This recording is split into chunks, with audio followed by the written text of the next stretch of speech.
Ready ہیں؟ بسم اللہ الرحمن الرحیم۔ جیسا کہ آپ کو معلوم ہے کہ اپوزیشن کی آل پارٹیز کانفرنس کے بعد سے حکومتی ایوانوں کے اندر زلزلہ برپا ہے، اور اس اے پی سی کا جو والکینو پھٹا ہے اس کے آفٹر شاکس بدستور جاری ہیں۔ حکومتی وزراء جس طرح کی غیر ذمہ داری کا مظاہرہ کر رہے ہیں، وہ ملک کے اندر روز اپنے بیانات سے ایک نئے بحران کو جنم دیتے ہیں اور اپنے بیانات سے اس ملک کے اداروں کی پوزیشن متنازع کرنے کی کوشش کر رہے ہیں۔ میں واضح طور پہ پہلے تو یہ کہنا چاہتا ہوں کہ اے پی سی کے اندر مسلم لیگ نون کے قائد کا خطاب اوپر سے لے کے نیچے تک ہر مسلم لیگ نون کے کارکن کے جذبات کی ترجمانی ہے۔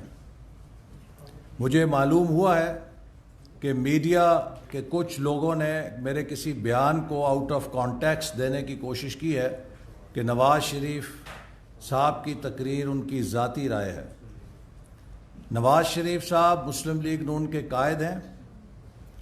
مسلم لیگ نون نواز شریف صاحب کے سیاسی نظریات اور ملک کی ترقی کے ویژن کو اپنا سیاسی ڈاکٹرن سمجھتی ہے، تو لہٰذا نواز شریف صاحب کا ہر لفظ، ان کا ہر جملہ پارٹی کے ہر کارکن کے لیے محترم ہے اور اس پہ وہ پیرا دیتے ہیں۔ لہٰذا ایسی کوئی کنٹروورسی جو پھیلاتا ہے وہ بددیانتی کرتا ہے۔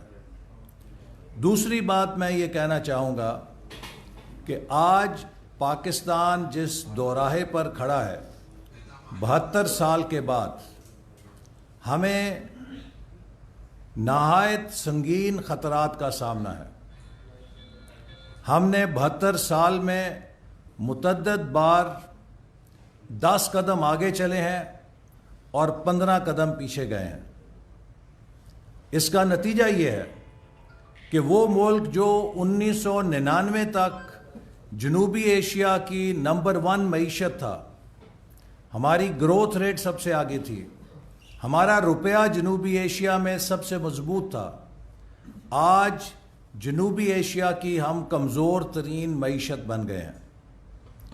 2013 اور 18 کے درمیان جس طرح مسلم لیگ نون کی حکومت نے ملک کو درپیش مسائل کا حل کیا، وہ دنیا میں اپنی مثال آپ ہے۔ ایک ایسا ملک جہاں 67 سالوں میں 18,000 میگا واٹ بجلی پیدا کی گئی ہو، 4 سالوں میں مسلم لیگ نون نے 11,000 میگا واٹ بجلی بنا کر ایک ورلڈ ریکارڈ بنایا ہے۔ اسی طرح 4 سالوں کے اندر اس ملک میں جہاں کوئی $1 سرمایہ کاری کرنے کے لیے تیار نہیں تھا، 29 ارب ڈالر کے سی پیک منصوبوں کو زمین پہ کھڑا کر کے میٹیریلائز کر کے پاکستان کی تاریخ کا ایک ریکارڈ بنایا ہے۔ پاکستان کی مردہ معیشت کو 3% پہ جہاں وہ لاک ہو چکی تھی، اور جیسے ایک زمانے میں انڈیا کی معیشت کے لیے ماہرین معیشت ہندو گروتھ ریٹ کا لفظ استعمال کرتے تھے جو 2-3% ترقی کا تھا، پاکستان کے لیے اردو گروتھ ریٹ کا لفظ ایجاد ہو گیا تھا کہ یہ 3% سے آگے ترقی نہیں کر سکتی۔ ہم نے اس معیشت کو 5.8% پہ لا کے کھڑا کیا۔ جنوری 2018 میں ورلڈ بینک کی رپورٹ کے مطابق 2019 اور 2020 میں پاکستان نے 6% سے ترقی کرنی تھی۔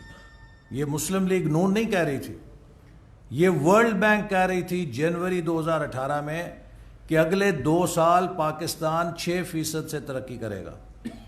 وہ 6% کہاں، ہم -0.4 یا -1.4 پہ آ کھڑے ہوئے ہیں۔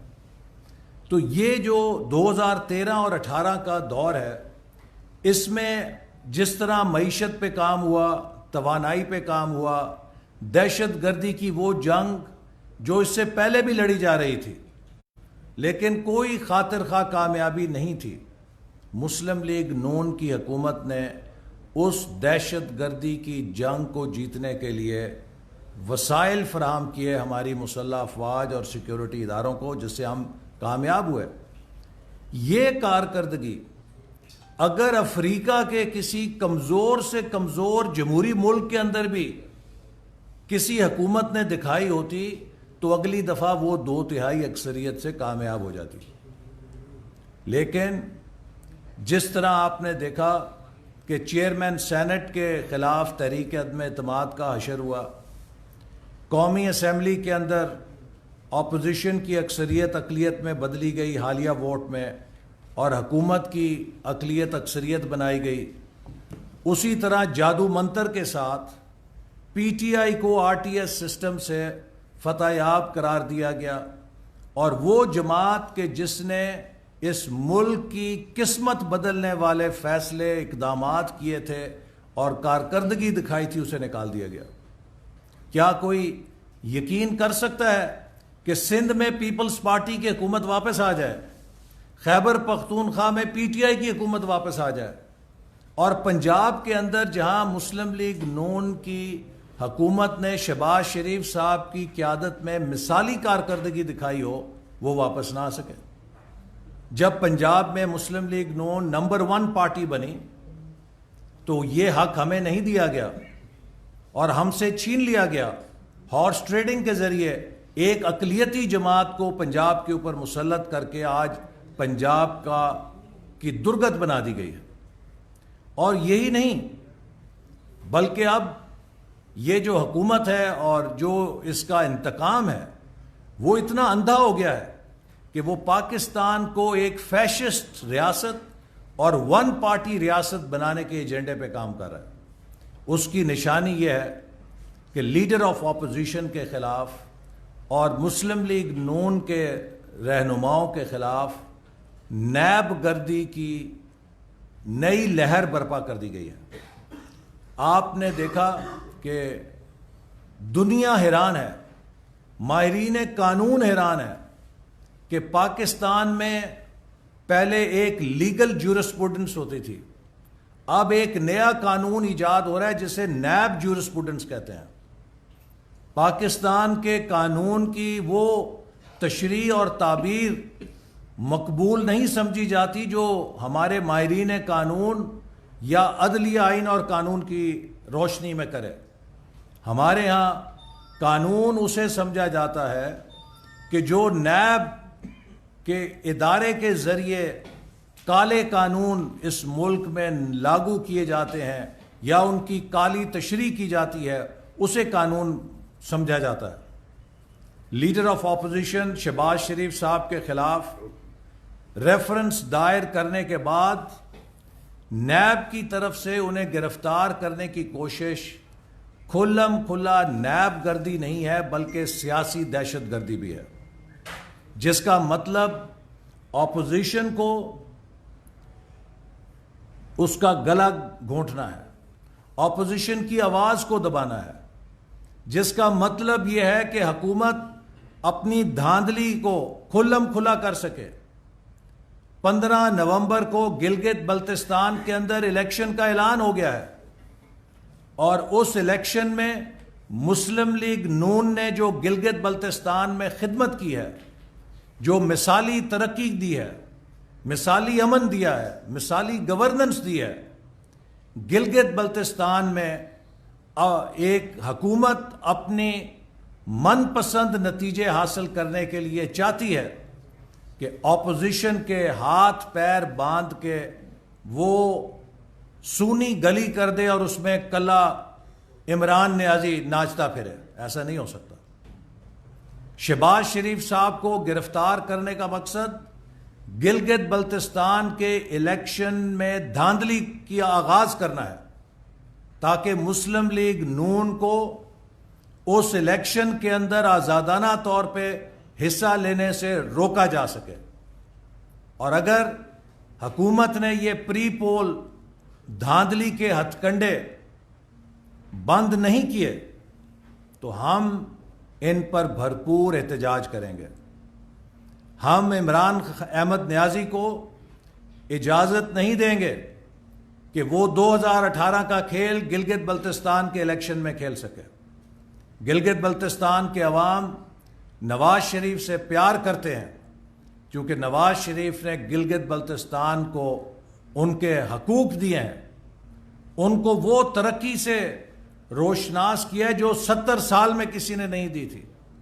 گلگت بلتستان کا ڈیولپمنٹ بجٹ دگنا کیا. آج وہاں پر نیا ایک ترقی کا دور شروع ہو رہا ہے, اور اب مسلم لیگ نون کی اس مقبولیت کو دیکھتے ہوئے یہ حکومت مسلم لیگ نون کے صدر کو گرفتار کرنا چاہتی ہے تاکہ مسلم لیگ نون الیکشن کی مہم میں آزادانہ طور پہ حصہ نہ لے سکے. تو یہ سیاسی دہشت گردی اور دھاندلی کے ہتھ کنڈے ہم قبول نہیں کریں گے. اسی طرح پنجاب جس کے بلدیاتی نمائندوں کو پنجاب سے چھینا گیا اور غیر قانونی طور پہ 51,000 منتخب بلدیاتی نمائندوں کو برطرف کر کے حکومت اب پنجاب کے اندر بلدیاتی اداروں میں بھی اپنے لوگوں کو دھاندلی سے جتانے کا پلان بنا رہی ہے, اور اس مقصد کے لیے بھی وہ مسلم لیگ نون کے صدر کو میدان سے باہر کرنے کی خواہش رکھتی ہے. لیکن مجھے یقین ہے کہ پاکستان کا قانون عمران احمد نیازی یا نیب کی ذاتی جاگیر نہیں ہے. پاکستان کی عدلیہ پاکستان کے عوام کے بنیادی حقوق کا فیصلہ آئین اور قانون کے مطابق کرے گی, کیونکہ سپریم کورٹ, اسلام آباد high court, Sindh high court اور پنجاب ہائی کورٹ بھی واضح طور پہ قرار دے چکے ہیں کہ کسی کو ٹرائل سے پہلے گرفتار کرنا اس کے بنیادی حق کی خلاف ورزی ہے. یہ لوگوں کی تذلیل ہے, یہ لوگوں کے ڈگنیٹی کو تباہ کرنے کا ذریعہ ہے. حکومت سارا کام کردار کشی کے اوپر کر رہی ہے, جھوٹے الزامات پھینکتی ہے. اور یقین کریں پنجاب کے عوام جب دیکھتے ہیں کہ وہ پنجاب کا وزیر اعلیٰ جس نے صبح شام اپنی دن رات پنجاب کے عوام کی خدمت کے لیے وقف کیے, جب وہ اسے عدالتوں کے اندر اپنی بیٹی کے ساتھ دھکے کھاتے دیکھتے ہیں تو پنجاب کے عوام پہ کیا گزرتی ہے یہ عمران احمد نیازی کو اندازہ نہیں ہے. یہ جو پنجاب کے ساتھ انتقام لیا جا رہا ہے وسیم اکرم پلس حکومت کی صورت میں, کہ وہ 10 سال کی ساری محنت جو جناب شہباز شریف صاحب نے پنجاب میں کی اس کو ریورس کیا جا رہا ہے. ریورس سوئنگ تو نہیں آئی وسیم اکرم پلس کے پاس, لیکن ترقی کے اس سفر کو ریورس ضرور لگا دیا ہے. اور آج تعلیم کا ڈھانچہ گر رہا ہے, صحت کا ڈھانچہ گر رہا ہے, انفراسٹرکچر تباہ ہو رہا ہے, زراعت تباہ ہو رہی ہے. شہر جو چمکتے تھے آج وہ گندگی کا ڈھیر بن چکے ہیں, اور ہر شہری پریشان ہے کہ پنجاب میں اس سے کس بات کا انتقام لیا جا رہا ہے. تو لہٰذا میں آج کی پریس کانفرنس کے ذریعے عمران احمد نیازی کو متنبہ کرنا چاہتا ہوں, اور نیب کو بھی یہ کہنا چاہتا ہوں کہ اگر نیب یہ سمجھتی ہے کہ وہ جھوٹے مقدمے قائم کر کے, وہ جیلوں سے ہمیں ڈرا کے ہمیں پاکستان کے عوام کی جد و جہد سے پیچھے ہٹا لیں گے، ان کی بھول ہے۔ ہم جو جد و جہد کر رہے ہیں ہم اپنے لیے نہیں کر رہے۔ ہماری نسل نے زندگی میں وہ تمام کامیابیاں دیکھ لی ہیں جن کی کوئی حسرت کر سکتا ہے۔ عمران احمد نیازی نے جو حکومت کے مزے یا اقتدار دیکھنا شروع کیا ہے، ہم اس کو بہت دیکھ چکے ہیں۔ کوئی اب حسرت نہیں ہے دوبارہ حکومت کے کسی عہدے کی طلب کی، لیکن ایک بات پہ ہم پیچھے نہیں ہٹیں گے۔ ہم اپنے بچوں کو ایک لٹا پٹا، اپنے بچوں کو نیب کے چیچک کے داغوں والا پاکستان نہیں دے کے جانا چاہتے۔ ہم اپنی اگلی نسل کو قائد اعظم کا پاکستان دے کے جانا چاہتے ہیں، جس میں آئین کی حکمرانی ہو، جس میں قانون کی بالادستی ہو، جس میں جمہوریت کی مضبوط بنیادیں ہوں، جس میں جس کو ووٹ ڈالے ووٹ اسی کا نکلے، جس میں غربت، بے روزگاری پاکستان کے عوام کا مقدر نہ ہو، پاکستان کو وہ مقام ملے جو قائد اعظم کی آنکھوں میں خواب تھا، اور 72 سال سے یہ خواب اس لیے پورا نہیں ہو سکا کہ پاکستان کے عوام کو یہ ملک چلانے کا موقع نہیں دیا گیا۔ جب بھی پاکستان کے عوام کے ہاتھ میں باغ دوڑ آتی ہے، سازش سے اس حکومت کو نکال دیا جاتا ہے، اس حکومت کی ٹانگیں کھینچی جاتی ہیں۔ آج بنگلہ دیش ہم سے آگے نکل گیا ہے، بھارت ہم سے آگے نکل چکا ہے، سری لنکا ہم سے آگے نکل چکا ہے، نیپال ہم سے آگے نکل گیا ہے، اور اب تو افغانستان جہاں خانہ جنگی تھی اس کی کرنسی بھی ہمارے روپے سے مضبوط ہو گئی ہے۔ کب آنکھیں کھلیں گی؟ جس جنگ سے آرمی چیف قوم کو متنبع کر رہے ہیں کہ ہمیں ہائیبرڈ وار کا سامنا ہے، ہمیں اگر ہائیبرڈ وار جیتنی ہے تو ہائیبرڈ وار فوج اکیلی نہیں جیت سکتی۔ ہائیبرڈ وار کا نشانہ فوج نہیں ہوتی، ہائیبرڈ وار کا نشانہ پوری قوم ہوتی ہے، اس ملک کی معیشت ہوتی ہے، اس ملک کی سیاست ہوتی ہے، اس ملک کی معاشرت ہوتی ہے، اور اس ملک کا دفاع بھی ہوتا ہے۔ جب کسی ملک کے سیاسی نظام میں آپ انتشار پیدا کر دیں، پولرائزیشن پیدا کر دیں، کسی ملک کی معیشت کو آپ کھوکھلا اور تباہ کر دیں، کسی ملک کے معاشرے کے اندر آپ قانون کی دھجیاں بکھیر کے انارکی پیدا کر دیں، تو دشمن کو ایک گولی چلانے کی ضرورت نہیں، آپ انٹرنلی امپلوڈ کر جاتے ہیں۔ آج عمران احمد نیازی کی حکومت پاکستان کے خلاف اس ہائیبرڈ وار کا سب سے بڑا ٹول بنی ہوئی ہے، آلہ کار بنی ہوئی ہے۔ وہ مقاصد جو پاکستان کے دشمن اپنے عزائم سے حاصل کرنا چاہتے ہیں، عمران احمد نیازی کی حکومت ان مقاصد کو اپنی پالیسیوں کے ذریعے معیشت تباہ کر کے، سیاست میں انتشار پیدا کر کے، قوم کی یکجہتی کو تباہ کر کے، اور ملک کے اندر غربت، انارکی پھیلا کر ان مقاصد کو حاصل کر رہی ہے۔ لہٰذا میں سمجھتا ہوں کہ یہ جو ایجنڈا ہے کہ اپوزیشن کو دبایا جائے، آل پارٹیز کانفرنس کے بعد اپوزیشن کی آواز کو دھمکیوں سے کمزور کیا جا سکے، میں متنبع کرنا چاہتا ہوں۔ یہ مسلم لیگ نون ایک چٹان ہے، یہ وہ فولاد ہے جس نے جنرل مشرف کے مارشاء اللہ کا بھی سامنا کیا۔ جنرل مشرف کا مارشاء اللہ اپنی تمام آب و تاب کے باوجود جب سورج سوا نیزے پر تھا، مسلم لیگ نون کو پگھلا نہیں سکا۔ اس کے کارکن چاہے وہ گوادر میں ہے، چاہے وہ چترال میں ہے، چاہے وہ کراچی میں ہے، چاہے لاہور میں ہے، کشمیر میں ہے، گلگت بلتستان میں ہے، وہ پاکستان کے نظریے، قائد اعظم کے فلسفے اور اپنے قائد نواز شریف کی سیاسی لیگسی کے اوپر پہرا دینے کے لیے کھڑے ہیں۔ کوئی نہ اس جماعت کو توڑ سکتا ہے نہ کوئی اس جماعت کو کمزور کر سکتا ہے، اور ہم آل پارٹیز کانفرنس کی قیادت کے ساتھ مل کر اس چارٹر کے لیے جو پاکستان کے مستقبل کا چارٹر ہے بھرپور جد و جہد کریں گے۔ اور میں ایک بار پھر یہ کہوں گا کہ جو نیب کے غیر قانونی غیر آئینی اقدامات ہیں، میں دل سے امید رکھتا ہوں کہ پاکستان کی عدلیہ ان کا نوٹس لے گی۔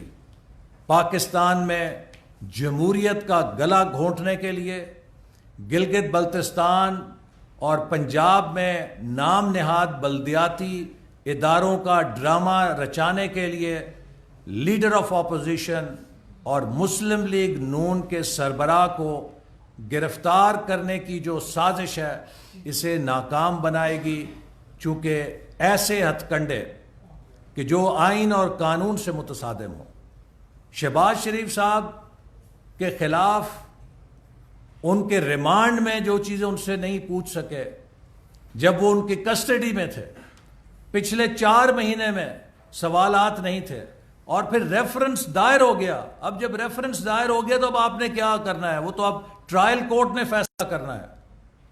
تو اس موقع پہ گرفتاری کرنا خالصتاً بدنیتی ہے، اور سیاسی دہشت گرد کو ون پارٹی سٹیٹ بنایا جائے، ہم ایسا نہیں ہونے دیں گے۔ اور میں میڈیا کے لیے بھی آواز اٹھاؤں گا کہ حکومت جو صحافیوں پہ جھوٹے مقدمے بنا رہی ہے، ہم ان کی شدید مذمت کرتے ہیں۔ اور میر شکیل الرحمان صاحب جن کی گرفتاری کو 7 ماہ گزر چکے ہیں اور حکومت کوئی جواز نہیں فراہم کر سکی، ماں سوائے اس بات کے کہ عمران احمد نیازی نے اس بات کی ضد کی تھی کہ میں میر شکیل الرحمان کو گرفتار کرنا چاہتا ہوں۔ یہ وہی میر شکیل الرحمان ہے کہ جن کے ساتھ مل کر پکار کی مہم چلائی گئی تھی، جنہوں نے اپنے پورے نیوز نیٹ ورک کا کندھا عمران احمد نیازی صاحب کو دیا تھا، جس پر چڑھ کر انہوں نے اپنی خوب رونمائی کی تھی۔ لیکن وقت بتاتا ہے کہ جس کسی نے عمران احمد نیازی کے ساتھ کوئی نیکی کی ہے، یہ عمران احمد نیازی اسی محسن کو ڈستا ہے۔ اگر نواز شریف نے شوکت خانم ہسپتال کے لیے زمین دی اور اپنا ذاتی پیسہ دیا جس کی کبھی تشہیر نہیں کی، شاید وہ نہ ملتا تو کبھی یہ ہسپتال نہ بن سکتا، لیکن اسی محسن کو اس نے ڈسا ہے۔ وہی میر شکیل الرحمان جس کی منتیں کر کے یہ میڈیا میں آیا کرتے تھے، آج اسی میر شکیل الرحمان کو یہ سزا دے رہے ہیں۔ اور اسی طرح لاتعداد لوگ ہیں کہ جنہوں نے زندگی میں ان کے ساتھ نیکی کی ہے۔ ان کا اپنا کزن جو ان کو کرکٹ میں لے کر آیا، اس کے ساتھ کیا حشر کیا، بیچارہ ماجد خان بھی ان کے انتقام سے نہ بچ سکا۔ تو یہ شخص ایسا ہے کہ جو اول آخر انتقام حسد کے ساتھ چلتا ہے، اور جس شخص کی سیاست انتقام اور حسد کے اوپر ہو وہ ملک بنا نہیں سکتا۔ ہمیں دکھ ہے کہ آج پاکستان اقتصادی طور پہ کھوکھلا ہو رہا ہے، پاکستان کی معیشت تباہ ہو رہی ہے۔ ہمیں ایشیا کے اندر رائزنگ اکانومی بننا تھا، ہم 5 پہلی ابھرتی ہوئی معیشتوں میں آ گئے تھے، آج ہم 5 ڈوبتی ہوئی معیشتوں میں آ گئے ہیں کہ جی قرضے پچھلے کر گئے۔ کیا کر گئے پچھلے؟ ہم نے تو ایک ہنستا بستا پاکستان دیا تھا آپ کو، آپ نے اس پاکستان کے چمن کو اجاڑ دیا ہے۔ ہم نے 10,000 ارب قرضے 5 سالوں میں لیے، ترقیاتی منصوبے لگائے، آپ 2 سالوں میں اس سے زیادہ قرضے کھا گئے ہو اور سب کے سب خسارے میں کھا گئے ہو، ایک اینٹ نہیں لگی۔ عمران نیازی آپ نے تو پاکستان کو ڈیٹ ٹریپ میں پھنسا دیا ہے، قرضوں کے پھندے میں پھنسا دیا ہے۔ آپ کے لیے ہوئے قرضے کون ادا کرے گا؟ مجھے یہ سمجھائیں، کس منہ سے آپ پچھلی حکومت کے قرضوں کی بات کرتے ہیں؟ ہمارے 5 سال کے قرضے جس میں مثالی ترقی ہوئی، موٹر ویز بنی, توانائی کے منصوبے بنے. آج لوگ جاتے ہیں کراچی سے پشاور تک موٹر وے کے اوپر. آج لوگ ملتان لاہور, ملتان سکر موٹر وے پہ جاتے ہیں, ہری پور اور لے کے آگے تھاکوٹ تک جاتے ہیں اور نواز شریف کو دعائیں دیتے ہیں. ہماری ترقی تو بولتی ہے, آپ نے کیا کیا ہے؟ اور میں آخر میں مطالبہ کروں گا کہ جو بجلی کے نرخوں میں اضافہ کیا گیا ہے فی الفور واپس لیا جائے. جو دوائیوں کے اندر اضافہ کیا گیا ہے اس کو بھی فی الفور واپس لیا جائے. پاکستان کے غریب لوگ اتنی سکت نہیں رکھتے کہ وہ ان اضافوں کو مزید برداشت کر سکیں. اگر حکومت نے یہ بجلی کے نرخوں میں واپسی نہیں کی تو ہم ان کے اوپر بھرپور احتجاج کریں گے. بہت شکریہ.